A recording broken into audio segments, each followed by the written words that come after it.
Hi, I'm Michael Matthews, the Improv GM, and what I want to do today is I want to take a look at where the movie Bumblebee kind of went wrong. This is about how to develop an emotional stakes as a GM and as a player. Now, there's going to be some light spoilers for the movie Bumblebee in this. This is, however, the kind of emotional beats that, honestly, in the first about 10 minutes, you're pretty sure exactly what's going to happen because this thing has got a story structure that it is going to just hit over and over and over again. Like, we already know all of the beats involved in this. So, it's essentially Iron Giant meets E.T. meets Shape of Water with Transformers that are better designed than the Michael Bay movies. Now, I just got back from seeing it a little bit ago, and it wasn't actively bad.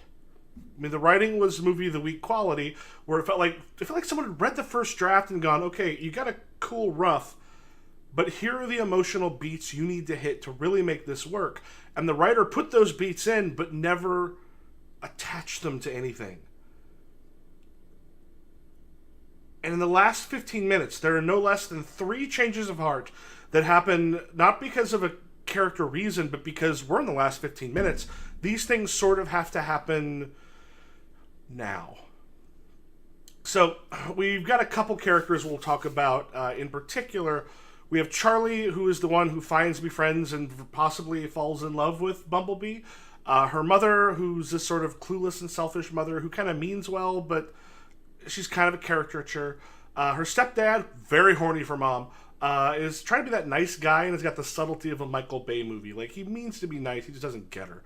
And John Cena plays Agent Burns. He's John Cena as a special agent. Like, that's his character, essentially. And he's fine. He's just not given a lot to work with. So, to start off with, when it comes to what this film, what the problems it has, is one of it begins, honestly, with, John Cena, because we get him fairly early on, and we start off, he's got good reason to think Bumblebee's an invader. This thing hits, he's going after him, and, like, you totally get it. You understand why he hates and wants to stop Bumblebee. Get it? I'm fine. Then in the next one, he gets saved by Bumblebee, kind of towards the end of the same scene, but we're not sure if he realizes it or not. But there were some things that really sort of pointed towards it, but we're not sure at the end whether he actually gets it. This is a bad choice, because at the end, I don't know how John Cena feels about Bumblebee. I don't know if he still blames him, if he blames the other thing that showed up, or if he realizes Bumblebee was trying to save them. And if he doesn't, that's cool, because we know Bumblebee's the good guy. We know they have to come together, but we've got to know where he stands. And right here, we don't. So Decepticons show up. He's going after Bumblebee and doesn't trust the Decepticons. And I'm still not sure how he feels about our main character. Again, that's a problem. And at the very end, he's against Bumblebee. He's coming to get him, and he's saved by Bumblebee. And he's okay with him at that point. Which is how that story is going to go. It's just it never bothers to make that feel like something real. And it would be great if it did, because that is how that story goes. Then we've got... Oh, he lets Bumblebee go at the end. I forgot, because essentially that's what has to happen. Then we have got Mom. And Mom is fairly selfish. She doesn't get her kid, which she's the misunderstood kid. Okay, cool. That's par for course. We're expecting that. Charlie gets in trouble because Bumblebee demolishes the living room. He goes in, and it's all sorts of physical comedy, and it only exists to have a scene where Bumblebee destroys the living room, and a bunch of physical comedy that's not really there for a reason, though a little plot thing pops in at the end of it, which honestly be better ways to do it. And that whole scene only exists so Charlie can get into trouble. Kind of. Sort of. Not really. Then there's Stepdad. Stepdad's kind of a wannabe, nice guy stepdad, and then suddenly super horny for Mom, which Charlie doesn't like, and we get it because she's not ready to give up her dad, so cool, I get that. He's a nice guy, she's going to hate him because she's not ready. We get that. And that is a fine way to eventually bridge that gap. He's trying, he doesn't get her. The next one, he just doesn't understand her. And again, all of this is good. It takes someone who we like, we realize that it's a bad mix, and he'll get over it. And then suddenly, like, he's more with Mama, being more stern, and their living room has just been destroyed, and she gets brought back by the military at some point. And the military doesn't seem to care too much about what's happened. But he's suddenly cutting off military vehicles to let Charlie and Bumblebee escape. He's doing this thing that should be happening because it's been built up, but it's not. And that's a problem. And these are some of the things, especially when we get to Charlie, who's next, where we'll talk about how this sort of a lesson, when you take what they did poorly and do it well in your role-playing games, can actually make something where a character's emotional stakes throughout a campaign or a series of one-shots, or whatever you do, but you can make it matter. It's even possible to do it in a one-shot. So we have this whole thing with Stepdad. Everyone else right now is just kind of going through what they have to do because that's what's coming up. And then we get to Charlie, and I'm going to focus specifically on a single aspect of her story. And that is her dead father and diving. We learn early on that her father is dead. It's not hugely subtle, but we're not, I mean, you don't go see Bumblebee to have, like, a deep French film on character where, like, an eyebrow going up is the thing that makes you go, oh, like, I'm not looking for Lost in Translation. So, but we get the fact that he's dead. And that when she kind of confronts the stepdad, like, oh, she's not over him. I understand that. Cool. It's not incredibly well done, but I don't care. Like a good action film, that stuff is... You can kind of half-ass it, to be honest.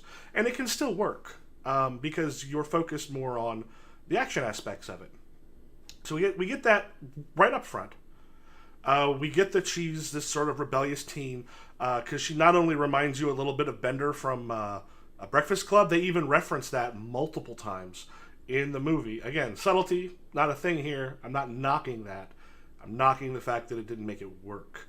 So we get her, like, she's throwing out trophies. She used to be a diver, but she was throwing out her trophies towards the very beginning. And she's just like, there's not room for it in my thing. It's like, okay, maybe she's unsentimental. I don't know why this is a thing yet, which is not a bad thing. Then we find out her dad used to tape her diving. So there we can go, okay, there's that connection between dad and the diving.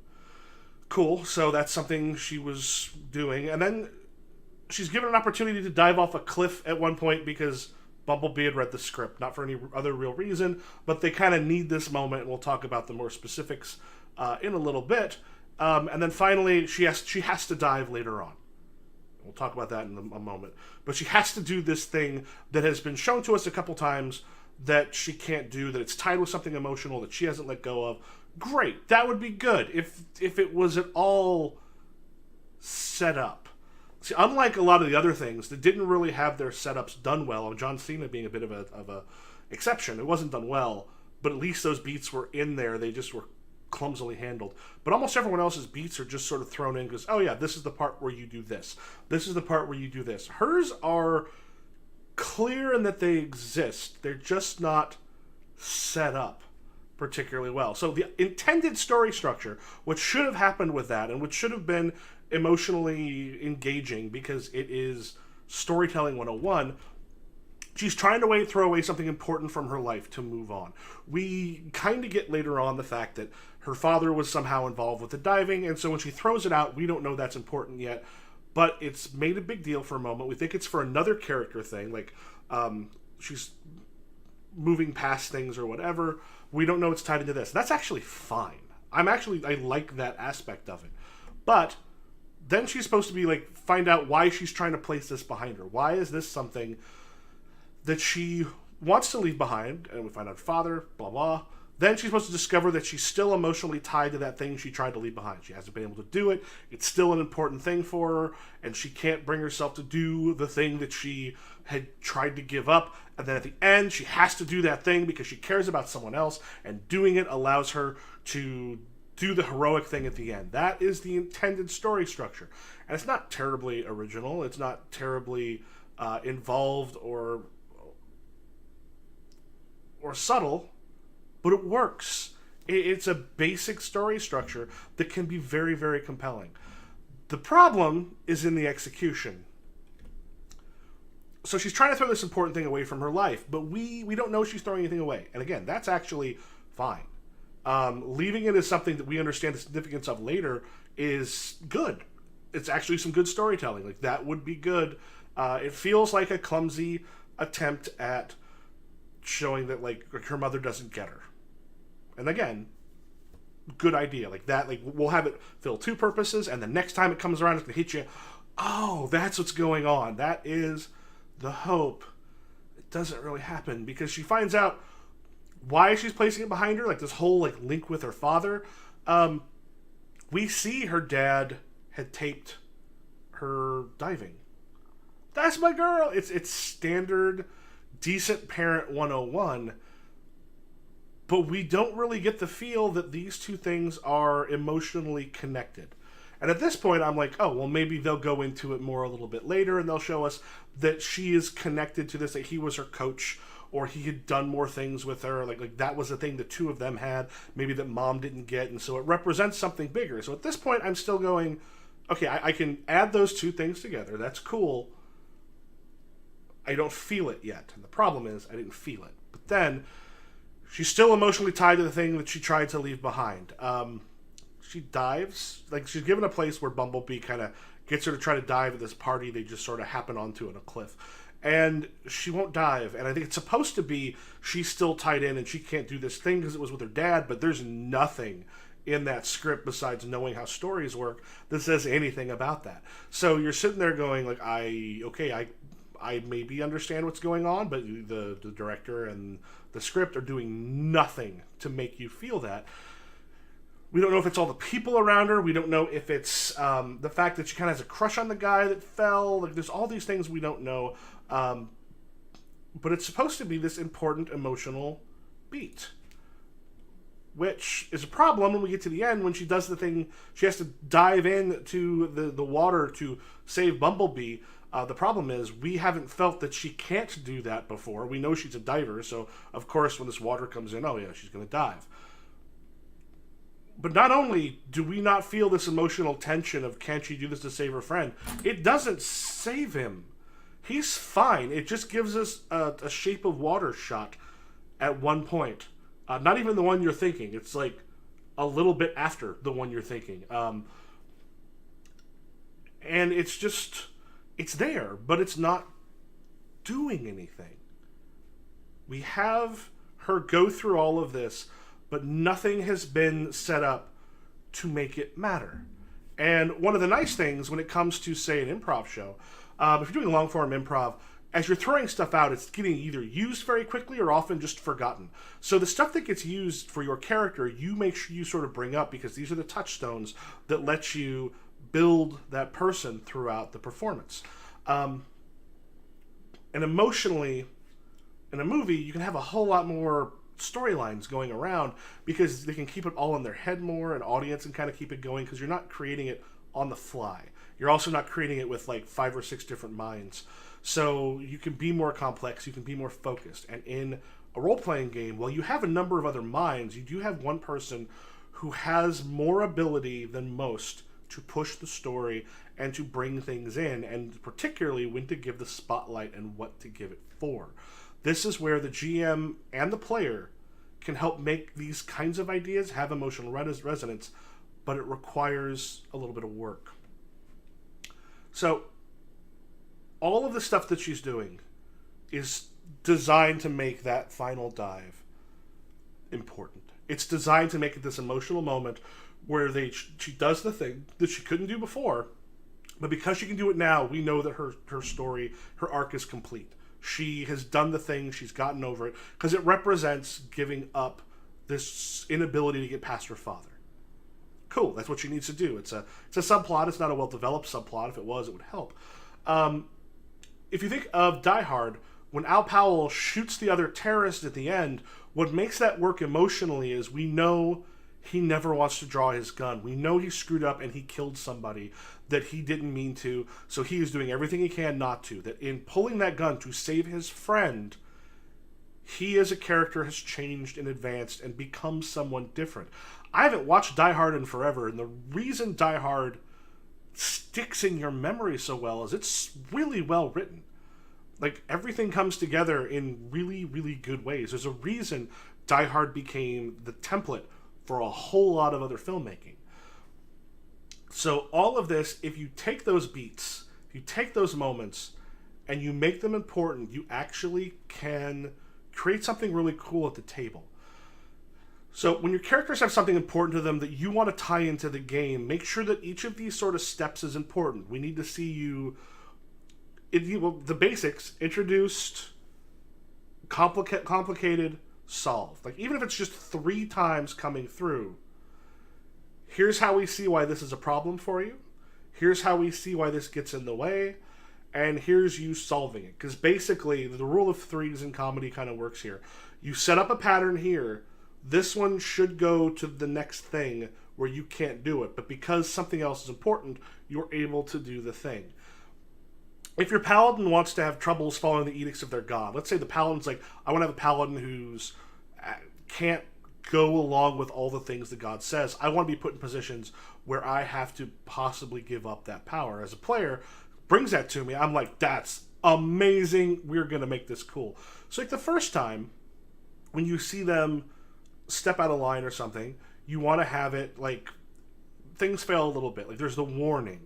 So emotionally we know if he does this thing that he's not supposed to do, this is the punishment. And you need to put something there that's emotionally important enough. If he does this thing, let's go extreme, and let's say he's not allowed to lie. Let's say he lies to save a party member. Let's say he lies to save the thief because he knows if he doesn't, horrible, awful, terrible things will happen to the thief, so he has to go beyond. And maybe in that case, his powers blink a little bit, like in the next thing it kind of leaves him, or there's a warning, or something comes in to let him know this shit's not going to work.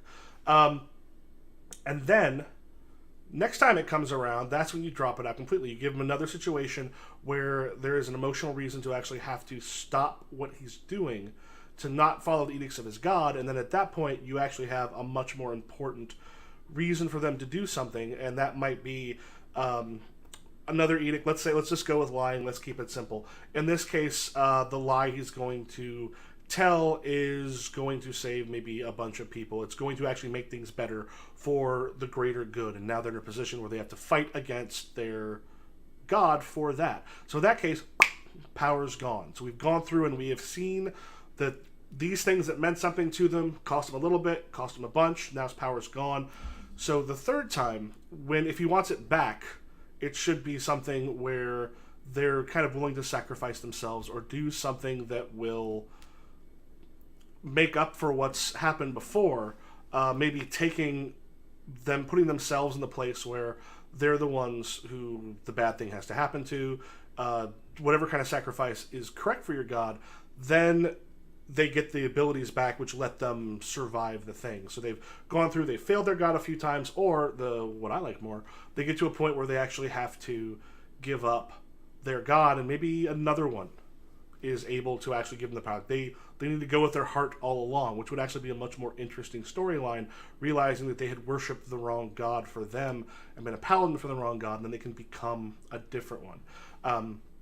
Dogs in the Vineyard is really good about this, in that as you start giving things that the characters themselves have a problem with, the players, not the players, but the characters themselves don't want certain things to happen, and you start showing them why that's a bad thing, so that when they're doing this, it starts to cost them, they see the cost, and eventually they can make a change that comes out of a change of heart, rather than here's the point when you rescue the person who you would not have rescued before because we're in 15 minutes left and that's what has to happen.